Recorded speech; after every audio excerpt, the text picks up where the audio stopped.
eh bien le stop est le stop de une position, tous les autres stops sont à 0. Résultat, vous pouvez empiler 10 lots, et vous vous retrouvez avec 10 lots avec un risque de 30 €, alors qu'à la base vous aviez un lot avec un risque de 3 €. Votre risque est le même, votre potentiel de gain est décuplé par 10. C'est absolument génial. Les difficultés. Déjà, il faut être un petit peu dérangé dans sa tête, hein, parce que c'est toutes les 2 minutes, il faut calculer son prix de revient, il faut modifier son stop. Les stop suiveurs, c'est pas possible, donc il faut modifier ses stops soi-même. Donc là, la gestion du stress, la gestion de la position, savoir tenir la position sans broncher, même quand on reprend 50 points et que c'est pas dans l'autre sens, il faut savoir le faire. Il faut aussi savoir moduler ses stops, donc on en parlait avec un monsieur tout à l'heure, le stop à 0, pas trop tôt. Et puis quand on a le stop à 0 sur l'une, pareil pour la seconde, est-ce qu'on va mettre le stop à 0 sur la seconde ou est-ce qu'on va faire un prix de revient de ces deux positions pour pouvoir élever le stop global de la position? Ça c'est pareil, c'est des choix que vous allez devoir faire. Est-ce que je short un 33, stop 30 points, puis je le mets à 0, puis je short un 32, stop 30 points et rapidement à 0? Auquel cas, si le marché remonte à 32,30, mon renfort a été coupé, il ne me reste plus que le premier. Donc on a dit 32,30, le rebond. Mais imaginez, j'ai mis un ordre à 1,33, un autre à 1,32, ça me fait un prix de revient de 32,50. Voilà, plutôt que de laisser mon stop tout en haut sur l'un, je vais faire la moyenne de prix des deux, et je vais regarder graphiquement si il vaut mieux que je mette ces 32,50 ou mes 32,30. Et là, je me constate qu'à 32,50, ce serait quand même sacrément propre, parce que si on devait y revenir, c'est que, peut-être que mon scénario global n'est pas le bon. Moi, c'est ce que j'ai tendance à faire. Sur les premiers renforts, je mets les stops à 0 rapidement et je recalcule mon prix de revient moyen sur le premier, voire le deuxième renfort. Par la suite, pour les derniers renforts, là, je les laisse faire leur bonhomme de chemin tout seul. Je veux dire, on baisse, on remonte, on rebaisse, on remonte, on rebaisse, on remonte. Là, sur le rebond, la 4e fois, je vais shorter mon 4e renfort.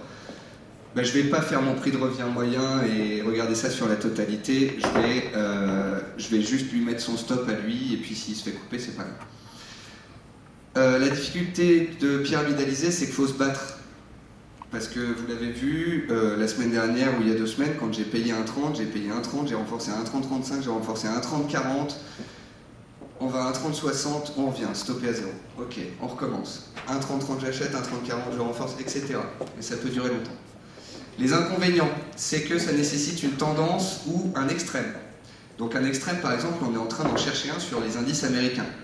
Et une tendance, on en manque cruellement sur l'euro-dollar. C'est pour ça que quelqu'un qui veut faire une stratégie de pyramidalisation sur l'euro en ce moment, c'est même pas la peine.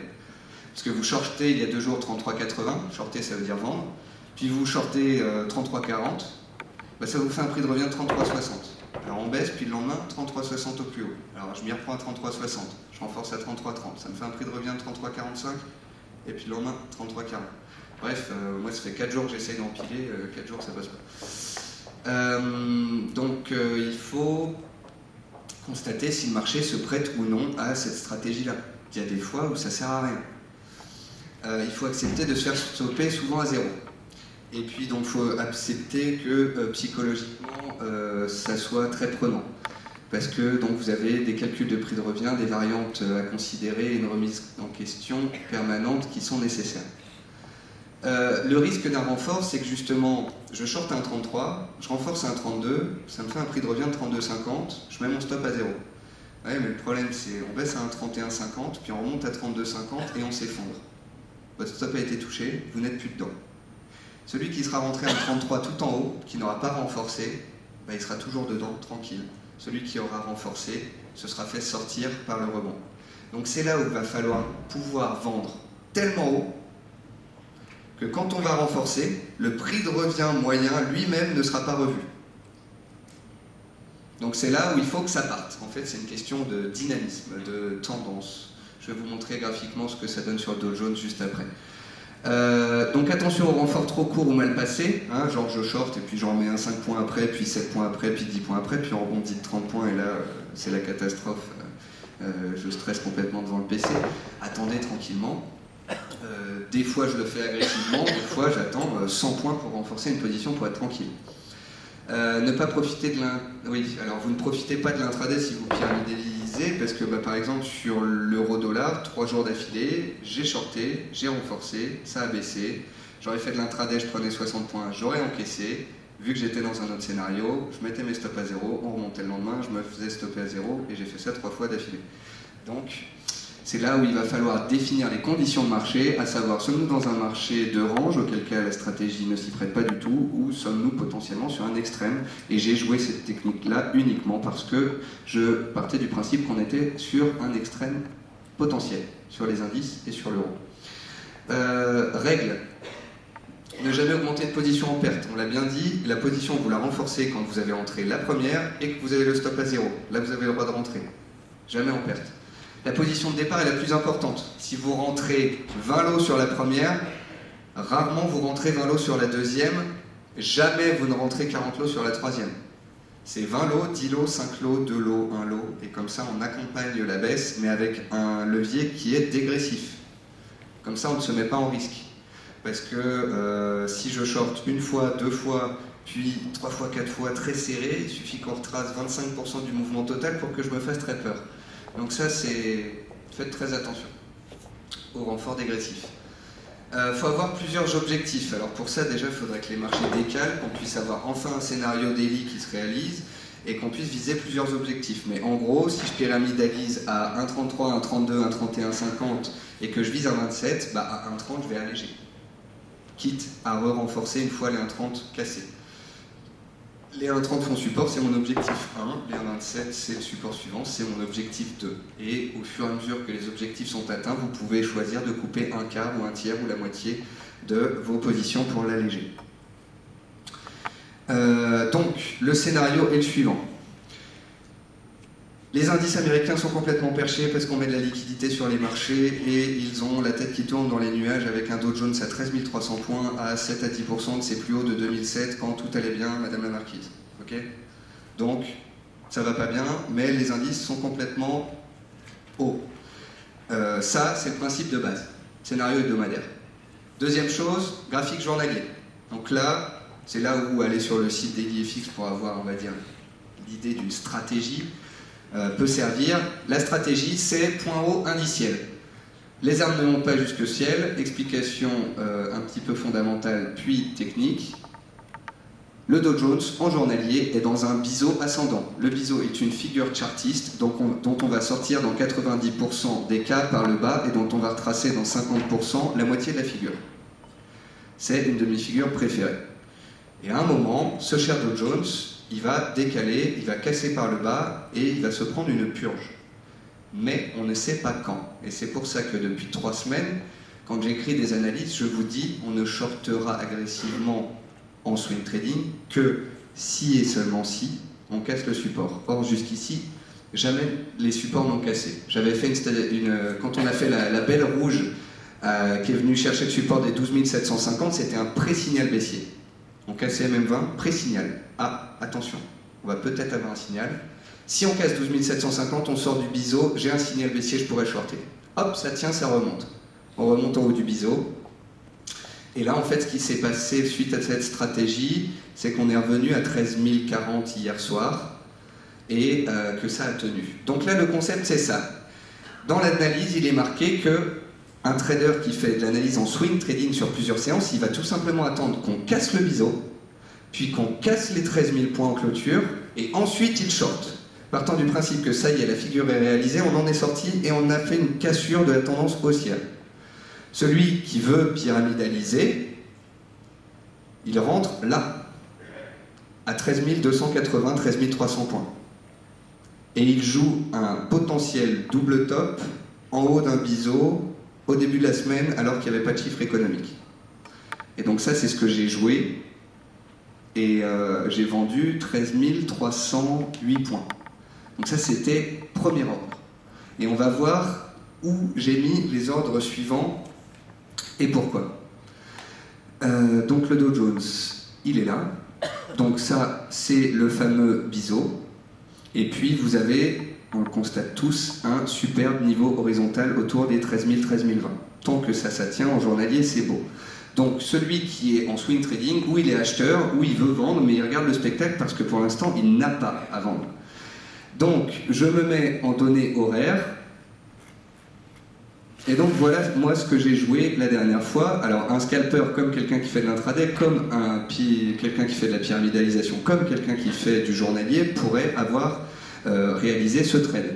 C'est-à-dire qu'on est sur les 13 285 points dans la stratosphère et qu'un matin on va tenter de casser sans raison particulière la résistance. Bon ben moi j'ai vu ça, je me suis mis à la vente avec un stop à 50-60 points.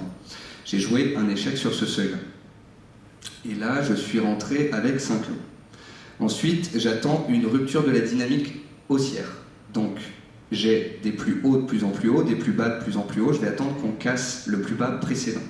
Donc, quand on casse les 13 260 ici et qu'on accélère, je constate que effectivement les vendeurs ont pris la main et qu'à court terme, mon potentiel double top fonctionne. J'ai renforcé ici. Alors, je vais zoomer encore. Voilà. Donc ici j'ai ma cassure, j'attends ensuite une accélération pour être sûr que les vendeurs prennent la main, et j'ai attendu la cassure de ce niveau-là. Donc qu'on fasse des plus bas de plus en plus bas, et j'ai renforcé ma position ici. Donc j'avais un prix de vente tout en haut, là à 13 000, et un autre à... donc j'avais 13 308 et 13 208. Donc ça me faisait un prix de revient de 13 258. Et je me suis dit, j'ai renforcé, ça me fait 10 lots, je vais mettre mes stops à mon prix de revient moyen. Donc prix de revient moyen, 13 258 points, de telle manière que, puisque je savais qu'on venait de baisser et qu'on allait sûrement faire un pullback, je n'ai même pas cherché à être gourmand et à rentrer obligatoirement sur ce pullback puisque je ne savais pas s'il y en aurait un, mais par contre je voulais que mon prix de revient soit supérieur à 50% du mouvement réalisé à la baisse. Car souvent, quand les marchés baissent, ils retracent 50%, ils baissent, etc. etc. Si on avait retracé 61,8 ou la totalité avant de baisser, j'aurais été sorti. C'est que dans mon plan de trading, rappelez-vous au début, je n'avais pas pris comme variante la possibilité qu'on retourne une nouvelle fois sur les plus hauts avant de chuter. Donc là, c'est mon plan de trading. Mon plan de trading partait du principe qu'on ne remonterait pas sur mon prix de revient. Donc j'avais 5 lots là-haut, 5 lots sur confirmation, prix de revient ici. Et tout simplement, les cours font leur pullback, on revient travailler la zone de prix, j'ai un support, j'attends qu'il casse, je renforce, et j'ai doublé la position ici, 13 170 points. La baisse continue, je suis content, on se stabilise, et je constate hier que la plupart des actifs risqués, or, argent, euro, indice, arrivent sur ces fameux niveaux de soutien, un peu comme la semaine dernière, le jeudi soir, sur support. Et hier, dans le morning meeting, je vous disais un effondrement conditionné. Et c'est effectivement, on sait qu'un effondrement nous pend au nez sur de nombreux actifs. Mais si et seulement si, encore une fois, tous les supports que je vous montre tous les jours cassent. Les 1640 sur l'or, les 1,32, 50, 70 sur l'euro. Voilà, ces seuils-là qui n'ont pas cassé. Malgré tout, hier après-midi, ça se présentait pourtant bien, on accélérait, donc je me suis dit, je vais renforcer ma position, une troisième fois, et je vais rentrer sur la cassure des 13 070. Ici, on avait fait un plus bas à 13 070, on est remonté, je voulais renforcer sur la cassure des 13 070. On est parti à la baisse et on s'est arrêté à 13 040. Et là, qu'est-ce qui s'est passé? J'ai pris un peu de recul sur ma position. Je me suis rendu compte qu'il ne fallait pas oublier que le Dow Jones restait haussier, que la semaine dernière, à 13 000 points, il a rebondi, que la semaine dernière, jeudi soir, j'étais exactement dans la même position qu'hier soir. Et en fait, plutôt que de jouer le tout pour le tout, j'étais déjà rentré une fois, 2 fois, 3 fois, 4 fois. Quand j'ai constaté le double test de la zone ici, je me suis dit, on est jeudi soir, j'ai conférence demain, je coupe tout. Et j'ai tout coupé à 13 080 points. Parce que c'est pas grave, si on remonte, c'est encore mieux, on pourra re-shorter là-haut. Voilà. Donc, c'est là où je vous disais qu'il faut savoir prendre du recul sur la technique de pyramidalisation. C'est que j'ai renforcé 1 fois, 2 fois, 3 fois. Déjà, quand j'ai eu mon 3e renfort et que ça n'accélérait pas, qu'on était à proximité d'un support journalier, un jeudi, et que le lendemain, c'est journée un peu folle, le vendredi, un peu volatile, un peu difficile, je me suis dit, ou ça accélère ce soir, jeudi soir, et là j'ai des points d'avance et ça va, ou bien je viens de détériorer mon prix de revient total en souhaitant renforcer une 3e fois, ce qui était en fait trop gourmand, car j'aurais dû attendre qu'on casse ça, le support journalier. Parce qu'avec ma première vente, ma 2e vente et mon prix de revient total, à ce moment-là, j'étais bien. Bon, vous voyez même que de toute façon les marchés sont tellement haussiers que même si j'avais mis des stops à zéro sur l'ensemble de la position, j'aurais été stoppé étant donné la remontée. C'est là où l'utilisation de stop suiveurs ou tout simplement la prise de recul peut vous aider. Soit vous avez des stop suiveurs, ça vous aurait coupé tout seul, soit vous faites preuve de factualité, on est jeudi soir, on est sur support, donc vous coupez. Voilà. Donc ça c'est un peu la façon dont je procède, et pour vous montrer un peu sur l'euro pourquoi c'est difficile. Et combien de lots à chaque fois? En fait les deux premières fois, alors habituellement je fais 10, puis 10 sur le second. Ou sinon 10, 5, 5, et puis c'est bon. Là, ce que j'avais fait, c'est que le premier, il était ultra agressif. Shorté Dow Jones à 13 308 sur un double top potentiel horaire, bon, on y va, on serre un peu les fesses, hein, c'est stop 30 points, et il faut que ça y aille tout de suite, il faut qu'il y ait un reflux. Donc là, j'ai mis 5 lots. Ça, c'est ce que j'appelle prendre un ticket. On prend un ticket, on ne met pas 10 ou 20 lots, on prend un ticket pour avoir à le regarder. Parce que moi je regarde l'euro la journée, de temps en temps le dos. Bon bah je lui ai mis un ticket, comme ça j'avais un écran de côté, il n'y avait que lui. Et puis je vois que ça casse, et que donc là je complète mon ticket, et en fait ça m'a fait ma première position complète de 10 lots avec un prix de revient de 13 260 points, et là j'en étais content. Mais sur l'euro je fais ça, généralement je fais 5 plus 5 plus 5, ou sinon 10 plus 5 plus 5. Après en fait ça il n'y a pas de règle.